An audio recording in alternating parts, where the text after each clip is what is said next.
Hora de conversar com Carlos Andreasa. Uma decisão que foi tomada ontem pela Câmara a respeito de Alexandre Ramagem. Se prosperar, pode, no limite, livrar Jair Bolsonaro da acusação de tentativa de golpe, que é aquela que pode levá-lo para a cadeia. Ô Andreasa, mas tem muito para a gente analisar a respeito desse assunto, né? Tem muita coisa aí. Bom dia para você. Bom dia, Megali. Bom dia, meus amores, pessoal. O fundamento é inapelável, né? É o artigo 53 da Constituição, que trata da imunidade parlamentar. Nesse caso, mesmo assim, com a extensão debatível, digamos assim, o beneficiado único seria Alexandre Ramagem. Nós estamos falando daquele artigo, é uma emenda de 2001 à Constituição Federal, que diz o seguinte, eu estou com ela aberta aqui. Deixa eu botar os óculos, porque sem óculos eu não leio nada. É o seguinte: recebida a denúncia contra o senador ou deputado, e nesse caso, denúncia recebida contra Ramagem no movimento golpista. Então, recebida a denúncia contra o senador ou deputado, por crime ocorrido após a diplomação, essa é outra questão, o Supremo Tribunal Federal dará ciência à casa respectiva que, por iniciativa de partido político nela representado e pelo voto da maioria de seus membros, poderá, até a decisão final, sustar o andamento da ação. E é disso que se trata, é uma sustação de andamento de ação penal, no nome técnico, a partir de um projeto de resolução, e resolvido está. Mas isso é exclusivo a Alexandre Ramagem, no caso da ação penal do movimento golpista, a partir da diplomação. Quando é a diplomação de Alexandre Ramagem? Quando foi? Se eu não me engano, 19 de dezembro de 2022. É a partir dali. Diplomado estando, deputado federal protegido está pela imunidade parlamentar, inclusive nesses termos aqui. Se o parlamento, na sua maioria, a partir de uma ação do PL, do partido dele, se o parlamento decidir que, e aí não é o fim da ação penal, é o trancamento, ela fica suspensa enquanto mandato parlamentar ele tiver. Ponto final. Isso a gente pode questionar a lei, eu me incomodo muito com o que eu considero uma perversão da imunidade parlamentar, mas a lei é essa, foi aprovada. Ela é para Alexandre Ramagem. O problema grave aí, inaceitável, é que se queira estender o alcance da imunidade parlamentar a quem não é parlamentar, a quem não tem mandato parlamentar, e no caso Jair Bolsonaro e os demais. São 34 denunciados, não é isso? E a intenção é sempre essa intenção, é a impunidade de Jair Bolsonaro, porque o texto aprovado ontem inclui, porque não é restrito a Ramagem, inclui Jair Bolsonaro. É vago de propósito, se refere à ação penal como um todo. Mas, no caso, é ação penal relativamente a Alexandre Ramagem e ponto final. E aí entra uma outra questão, que é especificamente sobre Ramagem. Megali, os crimes, por exemplo, tentativa de golpe de Estado, abolição violenta do Estado Democrático de Direito, associação criminosa armada, esses crimes aconteceram antes ou depois da diplomação? Porque esse é o período.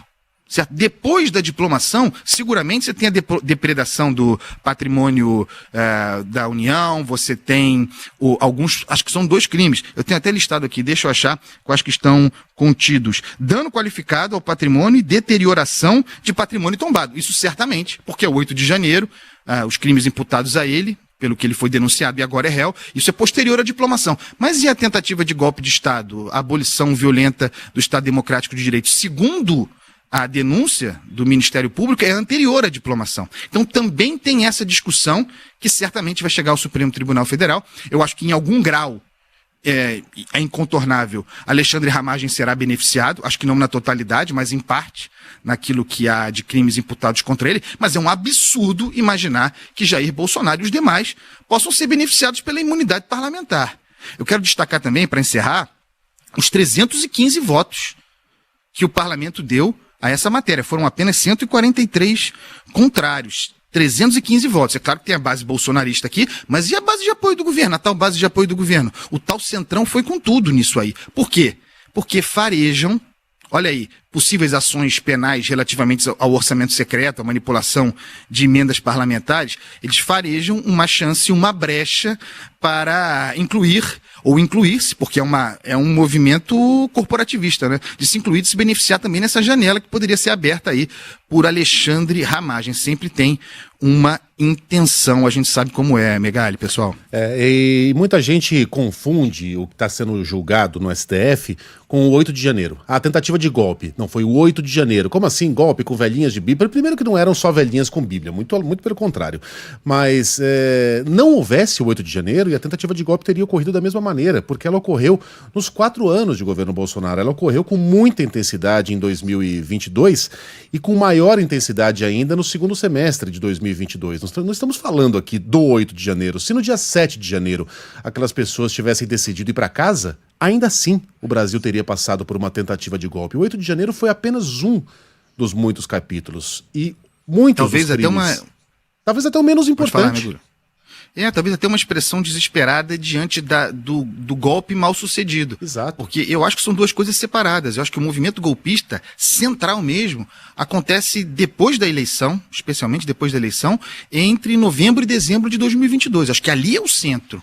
Acho até que a Procuradoria-Geral da República erra ao casar o 8 de janeiro no conjunto dessa denúncia. Para mim são coisas separadas.